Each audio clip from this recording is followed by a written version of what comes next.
சம்பளம் சரியா கொடுக்க வரல. அது இந்த மத்திய அரசும் மாநில அரசும் எங்க என்டிஎஸ்சி சங்கம், பாரதி தோழர் எல்லாம் சேர்ந்து முடிவு பண்ணிட்டு இருக்காங்க.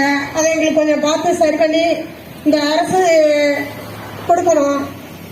எல்லாரும் நாங்க இருக்கிறவங்க இல்லாதவங்க எல்லாம் பார்த்துதான் வேலை பார்க்குறோம். சரியான நேரத்துக்கு எங்களுக்கு சம்பளம் வர மாட்டேது. அது போல என்னன்னு கேட்டாக்க அவங்க சொன்ன வேலையை நாங்க சரியா பார்க்குறோம். எங்களுக்காக நாங்க செய்யணும்னு செய்யல. எங்களுக்கு புள்ள கிடக்கு குட்டி கிடக்குற பார்க்கல. எங்க வேலையில எந்த நேரத்திலும் சரியா அந்த நேரத்துக்கு நாங்க நிக்கணுங்கிற எண்ணத்தோட எங்க சங்கம் எங்களுக்கு சொல்லியிருக்காங்க. அதே போல நாங்களும் நடந்துக்கிறோம். கொரோனா காலம் வரும்போதும் ஒவ்வொரு வீட்டுக்கும் மருந்து போட போவோம். நாய் செத்து கிடந்தா நாங்க தான் பதைக்கணும், தூய்மை காவலர். அதுக்கு பிறகு ஊர்ல யாராச்சும் டெத் ஆகுனா பீச்சிங் பவுடர் போட போகணும். சிஎம் வந்தாக்க நாங்க பீச்சிங் பவுடர் போட போகணும்.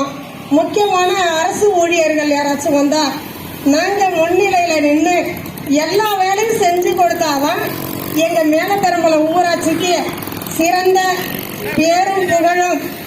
அனைத்து பஞ்சாயத்துக்குமே இந்த தூய்மை பணியாளர் இல்லைன்னா ஒன்றும் பண்ண முடியாது.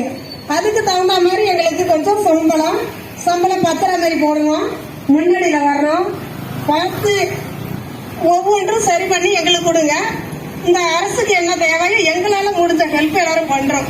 ஒத்துமையா இருந்து அனைவருக்கும் வணக்கம்.